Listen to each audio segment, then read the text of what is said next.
ओम नमः शिवाय. श्री सद्गुरुनाथ महाराज की जय. अनुभव क्रमांक 53. परमपूज्य आईंनीच आम्हाला छोट्या वाटणाऱ्या पण गंभीर ठरू शकणाऱ्या अशा एका संकटातून वाचवले. एके दिवशी मी व माझे वडील कामानिमित्त कल्याणला जात होतो. माझे वडील रेल्वे सर्व्हिसला असल्यामुळे त्यांच्या खिशात नेहमी आमचा रेल्वेचा पास असतो. त्यामुळे आम्ही दोघे निश्चिंत प्रवास करीत असतो. अचानक काही TC डोंबिवलीला लोकलमध्ये चढले.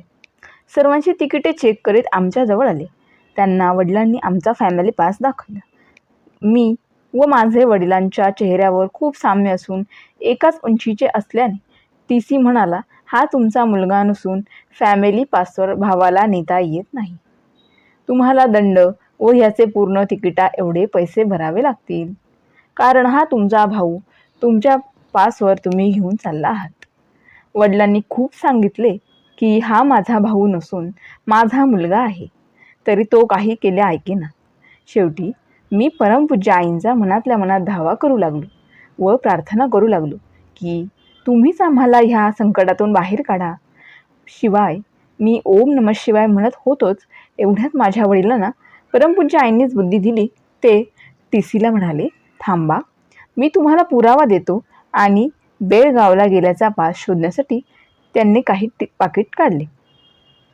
पाकिटात ठेवलेला आईंचा फोटो बाहेर आला. तो फोटो बघता चमत्कारच घडला. TC वडिलांना म्हणाला, या कलावती आईच आहेत का? वडील हो म्हणताच त्याने तो फोटो आमच्याकडून मागून घेतला व फोटो मिळताच निघून गेला. तो परत आलाच नाही. हा सर्व प्रकार पाहून इतर प्रवासी आश्चर्य वाटून हसत राहिले.